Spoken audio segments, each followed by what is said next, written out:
BingX, a trusted global crypto exchange. Trade spot, futures, or copy top traders easily.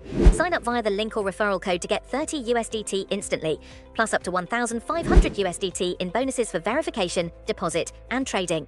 UK academics critical of China report immense pressure from Beijing, sparking urgent calls to re-evaluate the higher education sector's deep reliance on tuition fees from Chinese students. This significant dependence creates a vulnerability, allowing Beijing to exert considerable leverage over British institutions.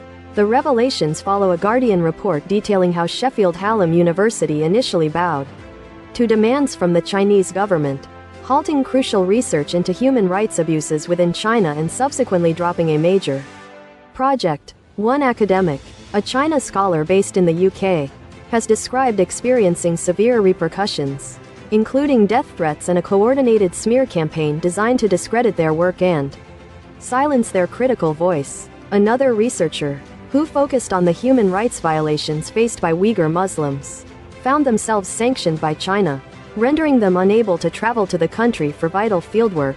Beyond these direct and severe instances, many others spoke of more subtle, indirect pressures. This has fostered an environment where academics increasingly practice self-censorship, and universities, acutely aware of their financial precariousness, tend to steer clear of research that might provoke conflict with China, a nation that significantly influences the flow of international students to the UK.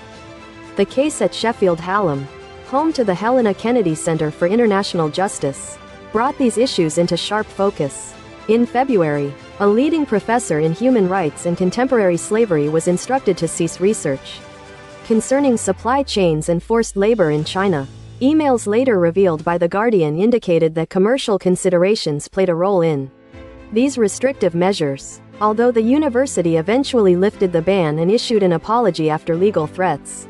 The 8-month suspension has amplified concerns about the chilling effect exerted by Chinese authorities on academic freedom within UK universities. The professor herself noted that many colleagues feel it is too risky to speak out, fearing consequences for their careers and personal safety. The pressure extends beyond research to the personal lives of academics.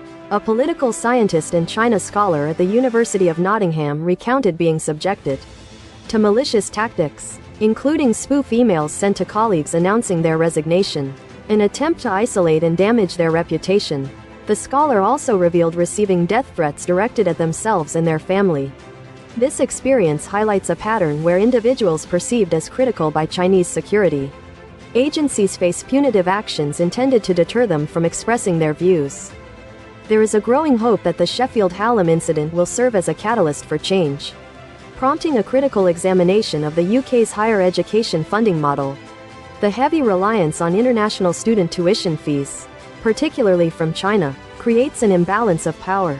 While recent government proposals to increase domestic tuition fees offer some relief, plans for an international student levy could undermine these benefits. Experts warn that without a fundamental shift away from this dependence, more incidents like Sheffield Hallam are likely to occur, as institutions continue to prioritize financial stability over academic integrity in their dealings with China. The impact of this pressure is palpable for those whose work directly addresses sensitive issues.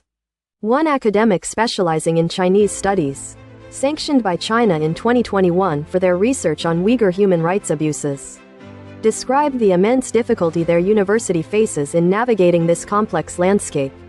Being labeled a liability in a sector dependent on Chinese student fees creates an untenable situation, forcing institutions to tread a very fine line. The pressure, described as extremely heavy, affects not only university representatives working on recruitment within China but also senior management back in the UK. The reluctance of many academics to speak publicly underscores the pervasive fear of reprisal, particularly in an era of widespread sector redundancies where job security is paramount. Universities UK, representing the higher education sector, maintains a commitment to upholding free speech and academic freedom, emphasizing adherence to strict legal duties set by the Office for Students. They state that threats to staff or student freedoms are taken extremely seriously, with close collaboration with the government to prevent such occurrences. The organization assures that individuals studying or working at UK universities can expect their rights to personal and academic freedom to be protected on British soil.